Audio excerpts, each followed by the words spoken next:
I'm Danielle Salas, and I'm the executive director of the Center for Asian Studies. And my background is I was a Japanese major and got my master's in Japanese from CU. And so as a second language learner of an Asian language, when I heard about CLAC, I was really intrigued and sort of interested in what it would have been like if I'd had an opportunity to use Japanese in an academic context outside of my language classroom when I was in my undergraduate program, and sort of not having to, once you graduate, be the first time that you're actually trying to apply the language that you've been learning. I think beyond that CLAC can work for a lot of different kinds of students. So we can talk a little bit about that too. But quickly, I'll do some introductions here. We have Aun Hasan Ali, who is an assistant professor of Islamic Studies, and he taught an Introduction to Islam class using Arabic language, but more he was using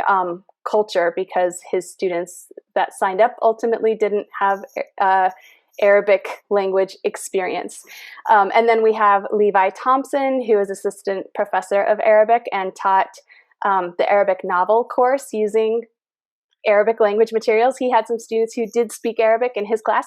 And then we have Rahul Parson, who is an outgoing assistant professor of Hindi and Urdu here at CU, and has now been hired away from us to the Department of South and Southeast Asian Studies at the University of California in Berkeley. He is like a CLAC devotee and has taught 3 consecutive literature and film studies courses using Hindi and Urdu materials. And then Tim Oakes is the director of the Center for Asian Studies and a professor of geography. So Tim and I have been working on establishing CLAC on campus and trying to figure out sort of where we at the center can play a role in supporting that and expanding. And so I guess since we have 2 members of the audience, do you guys want to quickly introduce yourselves too, just so everybody knows who is in the room? Sure, I'm Becca Chuncanelli. I'm the Inclusive Pedagogy Lead at the Center for Teaching and Learning. So I've been working with Danielle quite a bit in different spaces around working on issues of race and equity. So I think it's important for me to learn more about what the Center for Asian Studies does, and so that the CTL is really, the Center for Teaching and Learning is really clear on what CLAC is, so that if people are talking to us through consultations or whatnot, we know that this is an opportunity to offer. Thank you. Hi, I'm Alex. I teach in the HERPS program over in the College of Engineering and Applied Sciences. So it's a small program. I don't know if you've heard it. We're pretty small, so that people don't know that we exist sometimes. But basically teaching small humanities seminars to engineering students. My degree is in ancient Greek political thought, and I have some interest in medieval Islamic political thought as a result, because there's an interesting sort of meeting of traditions there, which is sort of what drew me here today. Thank you. Okay, so I'm going to give a quick background in what CLAC is, and then we'll turn it over to the people who have actually been doing CLAC on campus. Big picture. So CLAC stands for Cultures and Languages Across the Curriculum, and sort of the intent of CLAC is that it provides opportunities for using materials in languages other than English and materials developed in different cultural contexts to complement and enhance students' learning in content courses. We're a member of a national CLAC consortium at CU, and it's a group of faculty members and administrators who have experience using CLAC techniques in their own classrooms and implementing CLAC programs on their campuses. And they've defined CLAC as, or they've stated that CLAC supports translingual and transcultural competence as a reality for all students, not simply for those who major in a foreign language or participate in immersive study abroad programs. So this really gets to sort of the diversity and inclusivity that I think CLAC can accomplish. They also say CLAC engages languages and intercultural perspectives to achieve a better and more nuanced understanding of content. So in short, I think we can look at CLAC as language-based content instruction, as opposed to what we're more familiar with, the content-based language instruction that happens within the language classroom. And the history of CLAC on campus is that in in 2017 and 18, we received funding from the College of Arts and Sciences to launch our CLAC pilot project. And since then, we've worked with 6 faculty members at CU, 3 of whom are here today, to offer 1-credit co-seminars taught in conjunction with existing Asian content courses. The faculty members have determined what the co-seminar objectives are, what the target language or target cultural materials that they'll be using, how the students in the co-seminar will bring that learning back to the parent course. And generally, the co-seminars have been meeting for 2 hours every other week to really allow for more discussion, seminar kind of atmosphere. We created this co-seminar 1-credit credit-bearing course infrastructure kind of structure, partly because as an administrative unit, we felt like that was a service that we were well placed to provide. I'm not a classroom instructor, so I can't just go do CLAC myself, but I can create an environment where faculty members can start to offer these kinds of programs in your classrooms.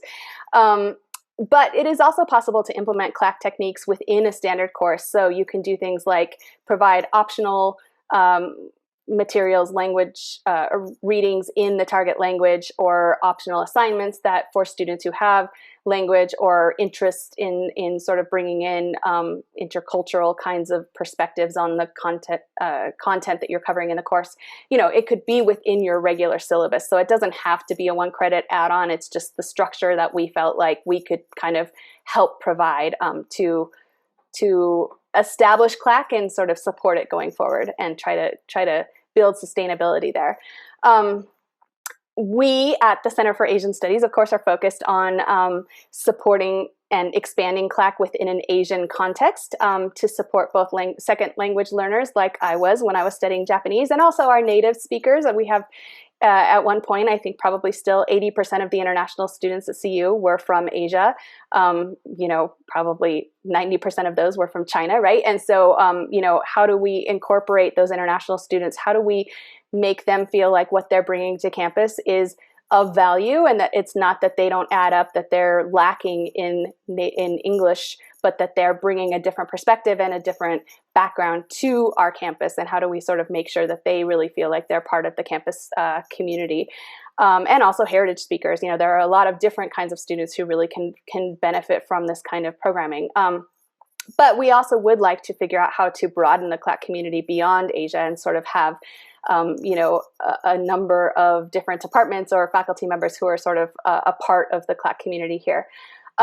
So I am going to put a couple of links in the chat just so that you have everything at your fingertips. We have the CLAC initiative page that has kind of the full background of what we've been trying to do with CLAC at the center.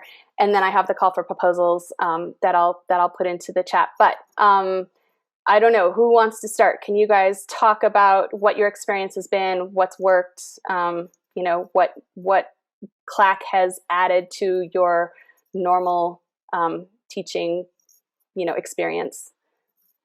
My baby in the background, but he'll be kind of learning Hindi soon too. So maybe he should listen carefully because it can be fun. So I want to just say that. I mean, Danielle knows that, or already said that I'm kind of a CLAC devotee. And for me, I'll just say what worked really well on my side and then what I think it did for the students. But for me, it gave me an environment in which I could really engage with the material in the original language and have students who were graduate student caliber undergraduates to work with. And that was really rewarding. I remember, I think I said this in the last session, CLAC session we did, but what really struck me is after every CLAC course, I had more energy rather than less. And usually when one teaches, you know, you're kind of drained afterwards. But it was really a lot of fun.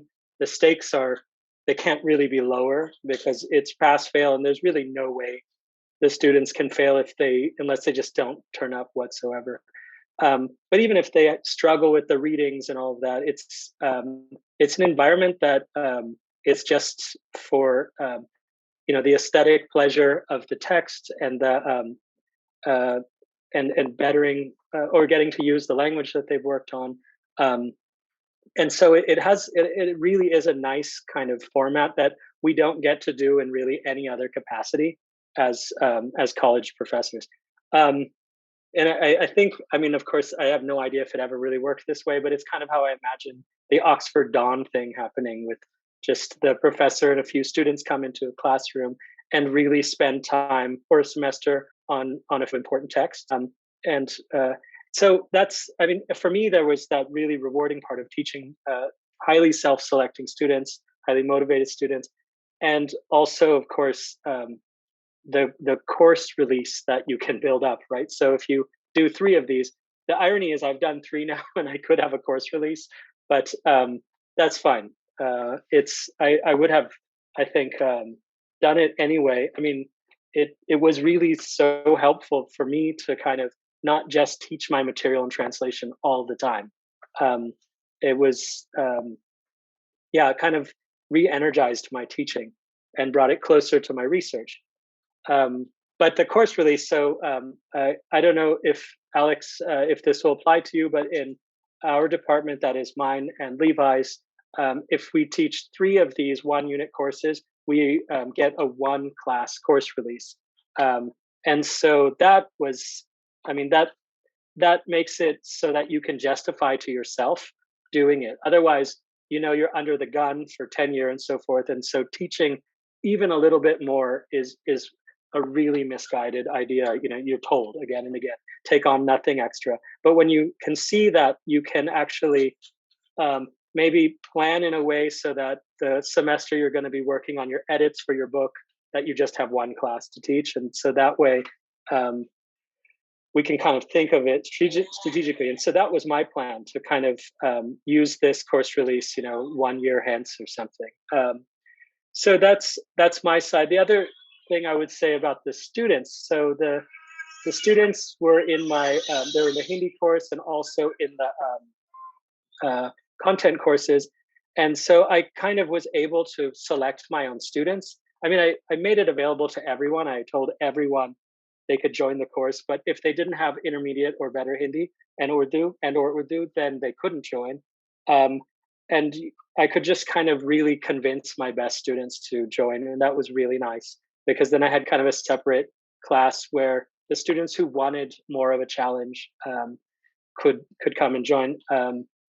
I'll say something about the promotion. That was something I think at most I had 4 students, and I think the smallest class was maybe 3 or 2. I would have liked it to have been a little bigger. I think Levi, you had 3, right? So that's quite good. Okay, yeah. One thing I wasn't, Danielle, you talked about this, and I think this may be true of the South Asian students. I had a really hard time bringing over heritage students from the South Asia side. And so that's something I would really like to push by going to, that is, if I continue to teach CLAC in some capacity. I think it's important to go to the student organizations, the South Asian student organizations, and get students to come to CLAC and also take an interest in South Asian languages. That's also was kind of a struggle at CU Boulder. I had a couple other notes here. Yeah, the last thing I'll say, because I don't want to take up a lot of time, I want to let everyone else speak. This was really empowering, I could see, for the students who were shy. So especially actually one heritage student in particular, she never spoke in my content courses, and then she did the CLAC course, and her Hindi was phenomenal. So suddenly she was in an environment where she knew she was the strongest Hindi speaker in the group, and could read very quickly and spoke with it without any accent and so forth. And that gave her this kind of empowerment that came back to the content course. So a student who had never spoken in my content course, after CLAC, after even a week or 2 of CLAC, was then bringing all of this CLAC experience and expertise back into the main course, which was really delightful, really a welcome addition that I don't think would have emerged otherwise. So I thought I'd share that thing. And I could go next if Levi, if you want to go, that's fine too. So I should have prepared something. I didn't prepare something, so I may ramble a little bit. But so my initial my initial reason for wanting to do CLAC was really selfish, actually. I'd found that, the international students in my Islam class, they don't participate in the class discussions, and I was trying to think of ways of getting those students involved into the class. And so I thought that, if we had a component of the class offered in Arabic, then that would encourage participation. It didn't work out that way. No native speaker of Arabic signed up for the CLAC component, which was initially a problem because the stipend that CAS gives you, I spent that over the summer sort of like selecting texts that would be appropriate and fitting them into the syllabus. But when September came, or August, and there was only 2 students in the class, both of them were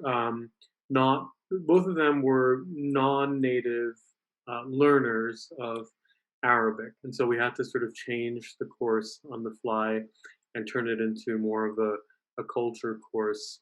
I think that they got a good amount out of that. I would say that one of the things in retrospect that was useful for me, and this may have been different if the class was actually taught in Arabic, but one of the things that was that I noticed afterwards was that it didn't really help having somebody who knew the material lead the conversation. I think it worked a lot better when there was a student facilitator who didn't necessarily have mastery over content, but was an excellent facilitator. At least that was my experience. What else to say? The other thing I'll say is that I guess I wouldn't qualify as a CLAC devotee, although perhaps an aspiring CLAC devotee, but precisely for the reason that Rahul mentioned, our department does not offer a course release after doing it 3 times. And so it's just a matter of the sort of practicality of adding extra work. But that being said, I would absolutely do it. In fact, I can't see any reason not to do it for all of my classes, to add a component onto all of my classes, which then sometimes creates an issue. Like my Sufism class would be ideal for this because we do so many different types of text in Arabic, Persian, and Urdu, that it would be great to have a CLAC component. But then I guess the issue would be like, what does facilitation look like? The only other thing I'll say, is sort of in support of CLAC, is that this is, I think, one of the really the only places that's or programs that's sort of designed to engage diversity in I think a meaningful way. And so I'm a huge fan, despite the fact that I've only been able to do it one time. But that doesn't reflect my enthusiasm for the program.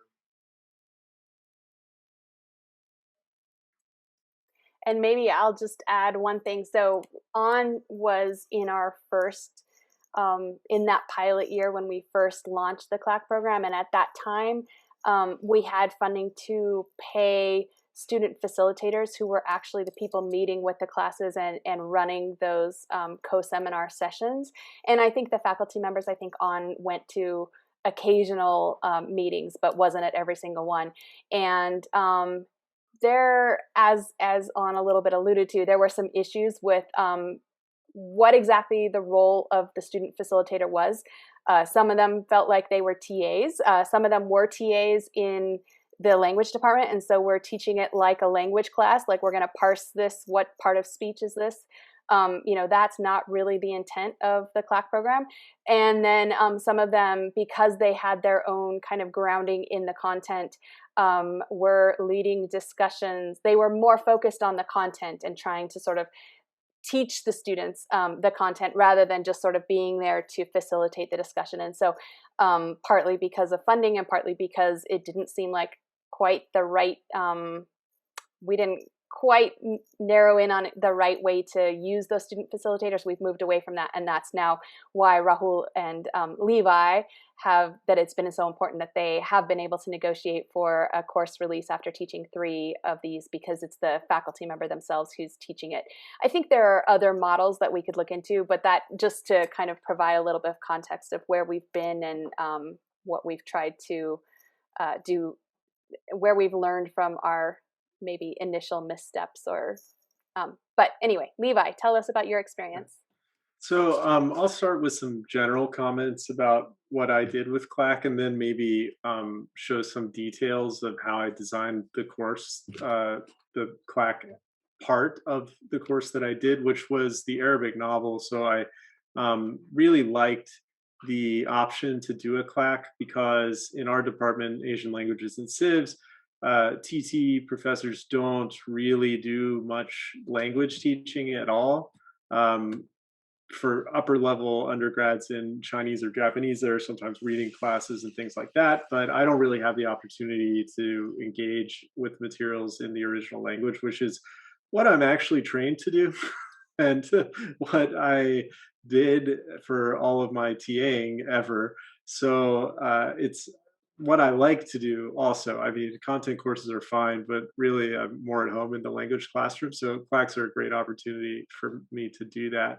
And I got a course development grant from CAS in the spring of 2019, and I had a pre-planned trip to Cairo where I went and I used some of that money to collect DVDs of films that were based on the novels that I was teaching in the class that I was teaching in the fall, the Arabic novel. So I found some, and some of the DVDs worked and some of them didn't in Region 1 DVD players. And I don't know if you all are familiar with those problems, but it was good. I got a set of material that I could work with. But going into the CLAC itself, I have a mix of students in my courses.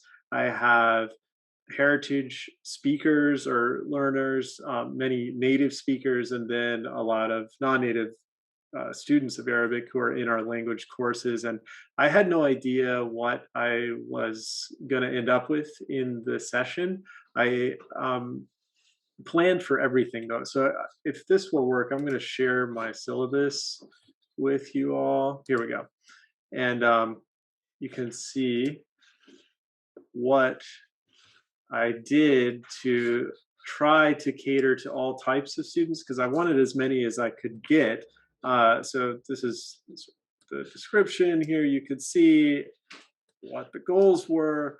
And Rahul has already mentioned this, but low stakes environment to not scare off any non-heritage or non-native students. I really wanted them to feel welcome in the class, but with Arabic, there's another level of difficulty as far as speaking goes, and I wanted us to do some Arabic speaking.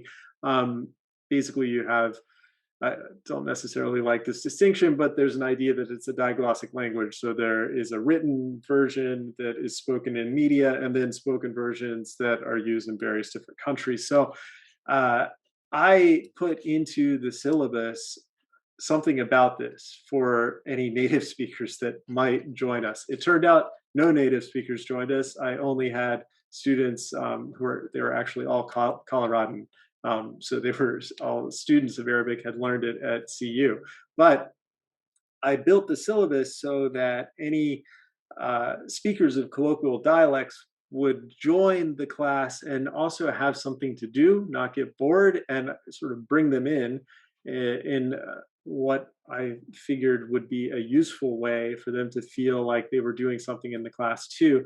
And that was to make them practice speaking Fusha, which is the standard version of Arabic that's used as media Arabic across all of the Arabic speaking world, and then have them work sort of as assistants. So this is kind of like that student assistant idea, but they wouldn't be getting paid because they'd be students alongside the others. Turned out none of them joined the class, so this didn't go into effect, but I wanted to be ready because I don't always have huge enrollments in my general classes, and I had no idea how many would join a CLAC. with the 3 I did get, they really liked it. I discovered that the levels between the 3 of them were really disparate.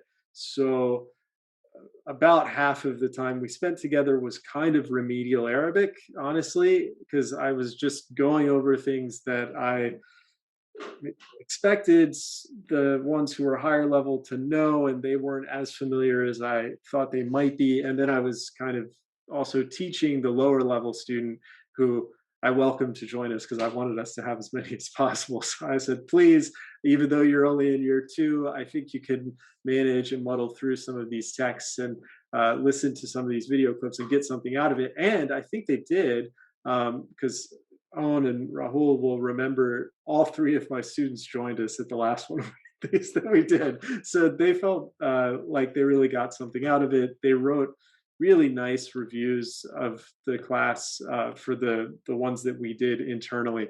There weren't enough students for the FCQs though. So whatever they wrote on those, they didn't release because of anonymity, right? Because there were only 3. You need a threshold of like 5 or something like that. So I have no idea what they wrote on the FCQs, but I'm almost certain it was good because I hear from these students every now and then. You can see it doesn't take a whole lot of preparation. All of the texts that we dealt with, texts and films that we dealt with in the CLAC sessions were related to what we were doing in the core class. We would read, I'll be honest, maybe half a paragraph of a novel that we read, 160 pages of for class.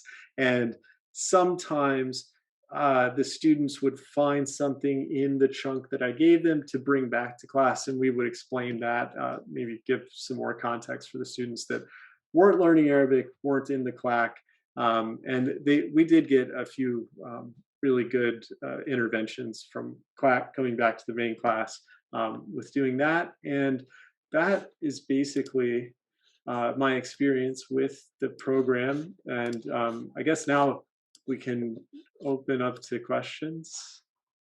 How can Danielle? How can you strong arm the chair of Aun's department to give him a course release for this? I mean, I think you can use our department as a precedent. I'm not saying you should do this, but someone should. Aun should get that too. And Levi may remember, but I brought it up in a meeting when that once a year, once semester meeting where the deans come to the department meeting, and I said, I explained the CLAC thing. Matthias asked me to say something about what I was doing with CLAC, and I explained it. And then I can't remember which dean it was. Do you remember, Levi? Maybe. Okay, you're muted. Jim. It was Jim. Okay. Yeah. So it works. He asked me if the students get credit for this. I said, yes, the students get 1 unit, 1 credit for it. Only I don't get a credit for it. And he was kind of on the spot then to say, well, that's an outrage. Of course, you should get a credit for it. And then it just went from there. It was kind of a precedent where then Matthias was chair. And so Matthias also said to all of us, now you've heard it here from the dean. And so, although I don't think any recording devices were rolling, but it still kind of made it so that our department doesn't have to worry. Catherine will do CLACs. Everyone immediately had a different view of risking time to do a CLAC. Everyone loves the idea of doing a CLAC or several, but we're reminded in every sort of 10-year meeting that you shouldn't even have friends or any hobbies, right? You should absolutely just work on your research and get your book out, right? And so, but a CLAC designed well can roll into research and can eventually give you the 1 course release you need. So I don't know if there's scope in your department for such a thing. I was thinking, that there's other people in your department who could certainly do this. Lorelei, who couldn't do this in your department in some way? So I think there could be kind of a groundswell from other faculty who can say this is already a precedent in ALC and we should have the same standards. Yeah. Okay, that's it. It's not really a question, but one thing that when Levi, when you were talking about, you said that when the students reported back, the CLACers, when they came back to the normal class, and they reported back that some of those interactions were beneficial to their class. So I don't remember what the rules are for CLAC, and I think Daniel has said several times that there are no rules for CLAC. So, but actually, the one time that I did it, I found that if that wasn't a requirement, I think that it probably would have gone smoother for me, because I don't think that. And again, I've only done it once, and there's 2 students, and I'm not sure how much both the students who had to prepare the presentations and then also the larger classroom benefited from those presentations. So the next time I do it, if it can work this way, the next time I do it, it would be more like students who are either language learners or have those languages and just want to go like really kind of in depth into some of that material. And I have the CLAC syllabus here, and so that's one thing that I'm not sure if there's that much of a payoff of having the students come back to the classroom and report.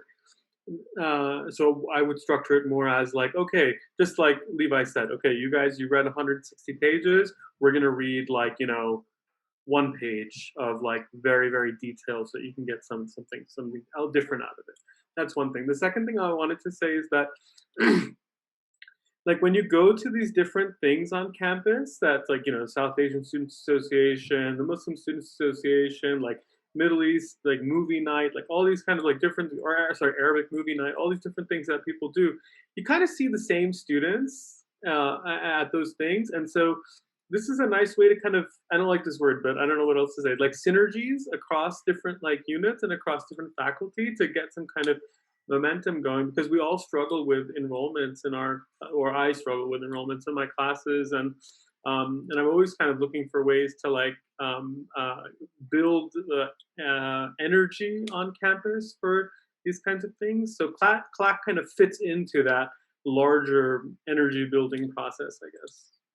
I just had a comment to make about thinking through. I used to teach and run a program at the Student Academic Success Center, which is a multicultural academic community, and we ran a lot of 1-credit classes. And I think I talked to Danielle and Rahul about this when we met last year, this idea that a 1-credit class can be a source of community, because I think you mentioned this is feeling like a place where students have community and a sense of belonging, and I think students will be more drawn to it if they know that's what it is. And sometimes I think the way to create that in a 1-credit course is to have it be more participation based, right? So the value is on you being there and really engaged when you're there, rather than the coursework, right, outside of that 1-credit class. So we set it up that way, such that ours were more supplemental instruction courses, but the attendance was the big deal. So we had certain limits where if you missed a certain number, you weren't going to pass that co-seminar, because it really put then the weight back on you being in the class rather than you producing something from the class. So I just wanted to offer that idea. But I wanted to go back at some point to Aun's comment about it. Just wanted to dig a little deeper into why you think that, if that's really addressing what you were meaning about this being sort of a big component of diversity and inclusion on our campus, that it's a place of belonging or community, or a place where you can actually talk about culture and cultural perspectives. Is that mostly what you were focused on, or if there's something I'm missing there? Can you say it one more time? Just why you mentioned it, as you said, you felt like it was one of the best methods of addressing diversity and inclusion on campus. Yeah, I mean, look, I can only speak for myself, but in my experience, a lot of the kind of core concepts, they get tossed around, whether it's justice or equality or wherever they are. Those are ultimately just sites for the replication of the same sort of power dynamic. And when we sit down and read a text where there's a completely different notion of justice at play, then you get to see that these people, that whoever wrote this text thinks about justice differently. Whoever wrote this text thinks about fairness differently. I don't see that any other place on campus. Gotcha. That's really helpful. Thank you. Yeah, I was going to, I have a number of things I wanted to say, and I'm not sure if I can remember them all. But I wanted to go back to Rahul's request that the course release. is not trivial. I mean, it's really important, and again, I mean, each unit has to make their own decisions about these kinds of things. But I mean, one thing that I think has really changed just over the past year or so, a couple of years, is with the focus on the quality teaching initiative and the increasing focus on inclusive pedagogy, that I think all departments are I know my home department is looking for ways in which to encourage faculty to develop more inclusive pedagogy aspects in their teaching. And in fact, we're, and I don't know how much of this is happening in other departments, but we in some ways are being asked to more formally incorporate these into our merit evaluation procedures and these kinds of things. And CLAC is an awesome way to do that. I mean, it's kind of already built. Even though there's no one way to do CLAC, the ideas and the approaches and things like that offer, if not a structure, at least a framework within which to really think about doing that. And I would think that a lot of departments would welcome that. And I guess part of it's just the matter of communicating to department leadership and to other units that this is a viable mechanism to do that, and it's been around for a while, and every time I think of, it's just been really interesting, like at the chairs and directors meetings, the provost meetings and things that I go to as a center director, a lot of the discussions that we've had, and Becca, you've been part of these obviously, about focusing more on quality teaching, on inclusive pedagogy. One of the first things I think about when I hear that language is CLAC, because it's the same language that people doing CLAC have been talking about for better part of a decade already. And so it would be great to get some traction. And then this kind of leads into one of the other things I really wanted to say about CLAC is that, I would love and to see CLAC go beyond CAS, right? To see it go beyond Asian studies, to see it go beyond, even the three of you who have been who have really, without you guys, we wouldn't be where we are today, and we wouldn't have gotten it going. But now I really would love to see it expand into other corners of campus, into other fields, into other disciplines, and to see it kind of take on a life of its own beyond Asian studies, because I think it is such a good framework for so many different dimensions of inclusive pedagogy, and because I think it's like Aun was saying about the categories that we've gotten used to, like injustice and these kinds of things, without really understanding how differently those are thought and those are framed. I mean, you can extrapolate from that to science in a broader sense, right? I mean, CLAC is just better science, to the extent that there's a cultural context in which science always has occurred and always does occur. It's an important part of learning how that goes on, to understand that there's different cultural inflections, different processes, different situated knowledges that have produced that beyond what students might just typically encounter in a normal course. And I think the more we can communicate that potential for what CLAC can do, the more we're going to be able to go to a department head and say, if somebody does 3 of these, they should get a course release, because it's building on the values that the university has made increasingly central, I think. I think we've touched on it a little bit. So what I always say is the blessing and the curse of CLAC is that the answer is never no. Anything is possible to, any idea you have. Students, in some cases, students bring outside materials to the CLAC section, and, they're the ones identifying the materials and then kind of sitting down, around a theme or whatever and looking at what they found. Sometimes there is no language. It's all about the culture. You can look at the front page newspapers from all over the world, the English language newspapers, and see like, what are the stories they're covering? How do they cover the stories? What are the images that they use? Those kinds of things. But the other thing I think that is really key in this inclusivity, diversity, all of that kind of discussion, is that CLAC by its nature turns the power differential on its head, right? So Aun spent all summer writing a syllabus thinking he knew what this class was going to be. And then as soon as he got into that class, it turned out that actually wasn't what the class was. And I think it is, I imagine that for faculty members who spend years and years and years becoming experts in their fields before they enter the classroom, that it's a disorienting, sort of vulnerable feeling to walk into a classroom and not really know where it's headed, to sort of be open to taking the discussion where it goes, meeting the students where they are, and sort of developing a relationship and building from there. But I think that that's kind of the point, is that it's not saying the faculty member has all the answers and the students are here to learn. It's that it is a community and it's a discussion.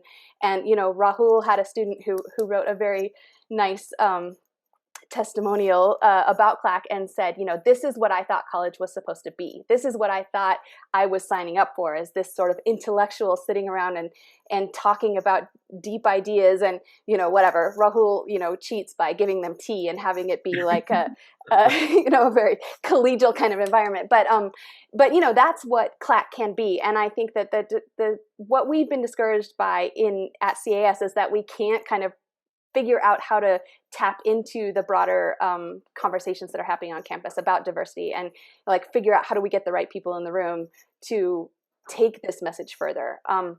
So we can keep going, but Alex, do you have questions specifically that the people in this room can help answer as a person who's sort of thinking about dipping a toe into CLAC?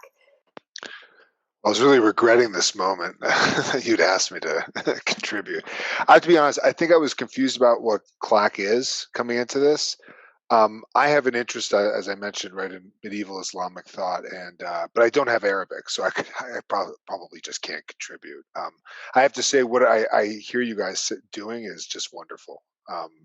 I know that when I was a graduate student, and also I've done these reading groups, at least in Greek and things like this, I found that mentoring students or being mentored as a student in sort of a line by line, low pressure environment, not in a classics course with there's no classicists here, so I can, they're a bit high pressure people. So I think this is wonderful. I was interested because I thought it would be a way to expand my teaching into areas with. So I teach in engineering. I have all engineering students. Every single course is trying to pick them up, from start at point zero interest in the humanities and try to build up to them. I was kind of interested in the idea that there would be the self-selecting, as you all mentioned, self-selecting group that might be interested in a text that I'm also interested in. But so I'm afraid that I'm not really your target audience, but I do think what you guys are doing is really great, and I'd like to echo what Aun was saying about the inclusivity. There's no replacement for actually feeling, especially if you're not a native speaker, for feeling utterly unmoored from all of your sort of normal sort of ballasts that keep you afloat, and really just being thrown into a foreign text, a foreign tongue, foreign ideas completely. So yeah, just like to echo that. So Alex, you don't, I mean, I'm sure Danielle would say this, and she can probably say this more accurately than I can. There are examples of CLACs where the teacher doesn't actually speak the language, and the students are using, and partly that happens in situations where students will join and use whatever second language they might bring to the table, no matter how well they speak that second language, or it could be their native language. And there are examples of CLACs similar or the same as what I've just described, that are not focused on one language, that have multiple languages going on in the same co-seminar. I don't think we've done anything like that here, but you would be a great guinea pig to to explore some of those other options. I mean, obviously, if it's something you really wanted to pursue, I think, like Danielle said, there's many different ways to do this, and they can be quite different from what we've seen so far. The C in CLAC is cultures, and it's there because it's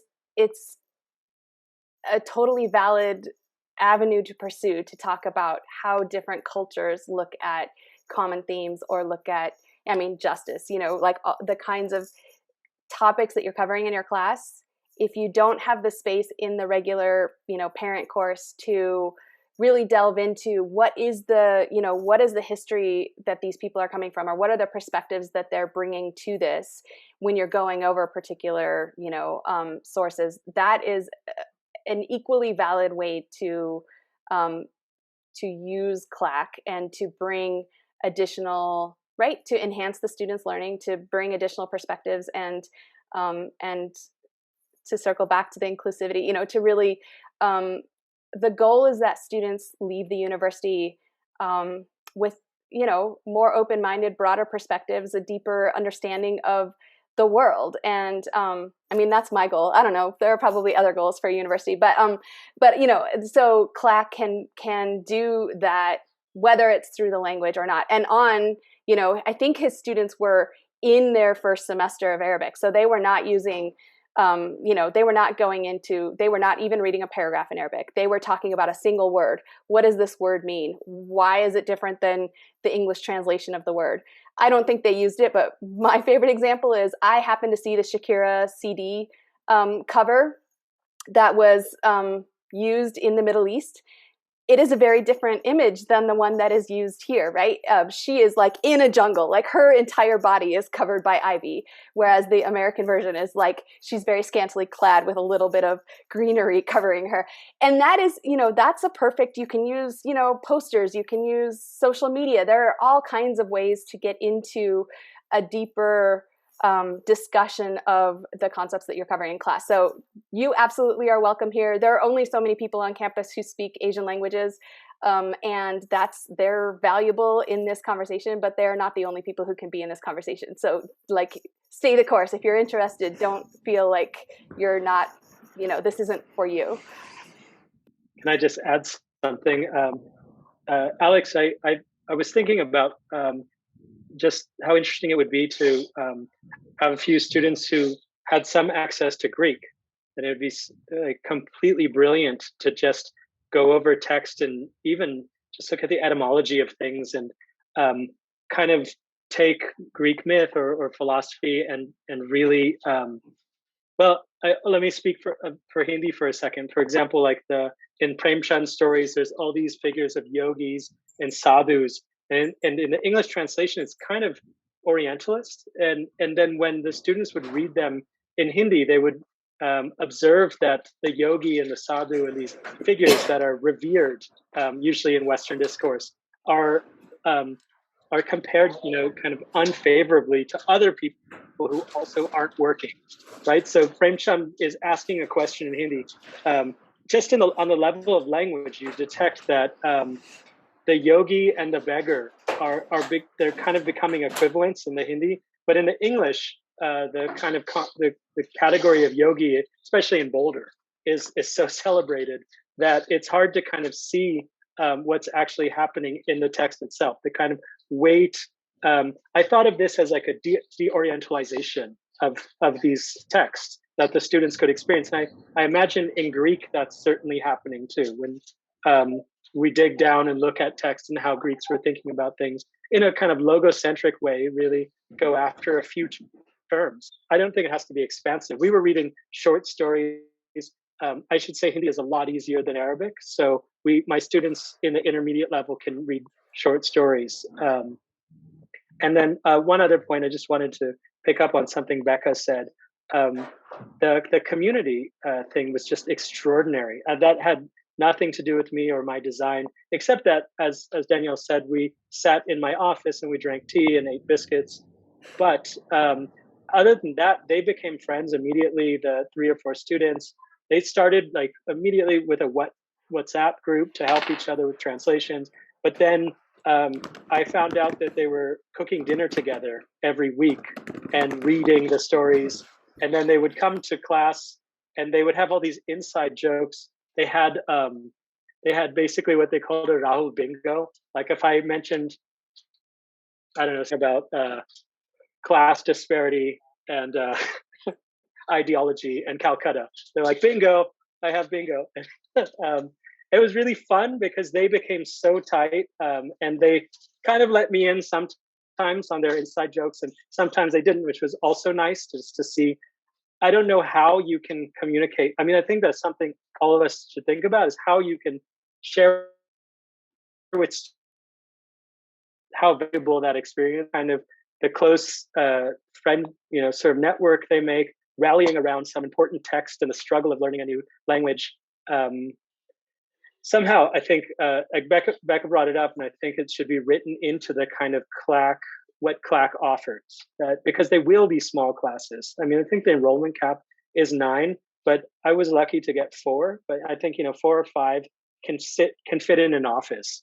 You have this lovely space where you can, have that community, as Aun said, inclusion, and also this kind of deorientalization becomes possible there too.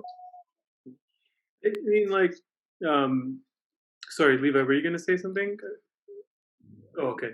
I mean, I think that, the big secret is that we don't need more technology. We don't need a lot of things. The students, they need to connect with one another.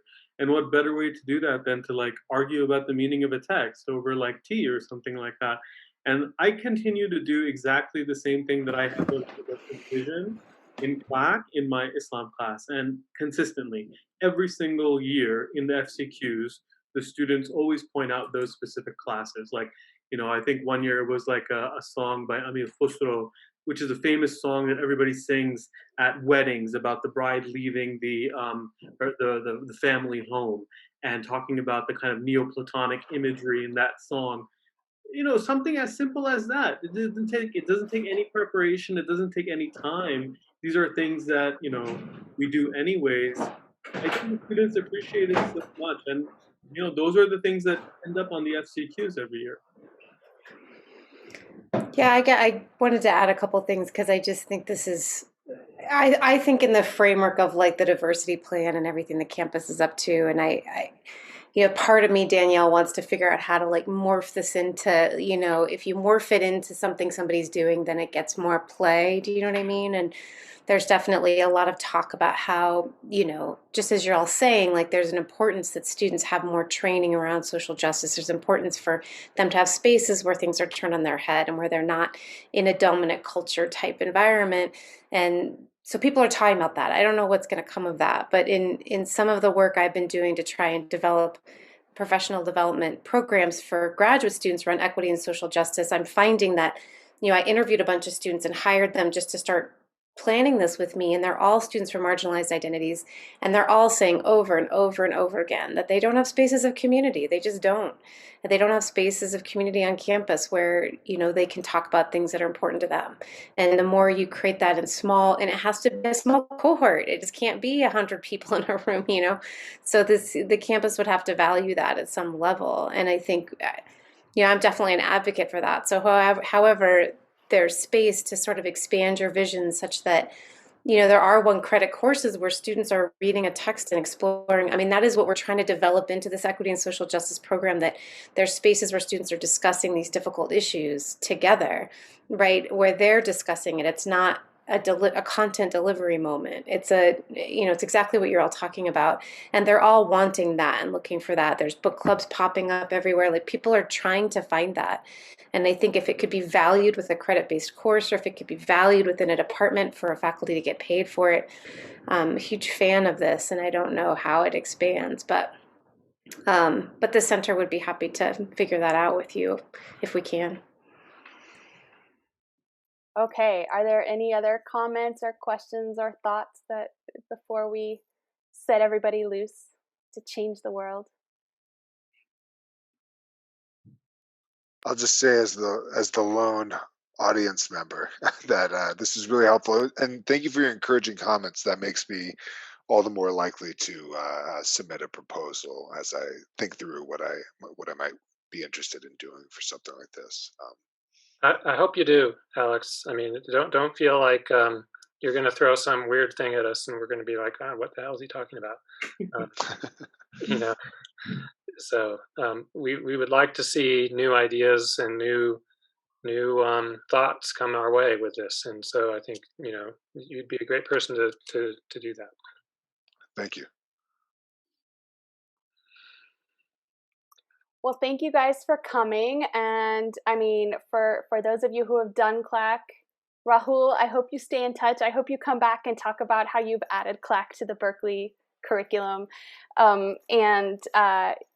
Everybody, you know, I'm accessible. I'm here. I'm always happy to have these conversations. If you have ideas or questions or people that I should be reaching out to, ideas for how CAS can continue this conversation outside of our own, you know, we're just always talking to each other. So we're totally on board for that. And I do think CLAC, it's hard because you can't quite get your hands around it. It can be so many different things depending on the faculty member and the, you know, whatever, all of the moving parts. But, you know, I think we at CAS are committed to figuring out how we can continue to use CLAC as a model and as a vehicle for continuing with the, you know, all of the benefits that it has provided to you guys and your students. And so, you know, tell us where we should direct our attention, and we're happy to do that.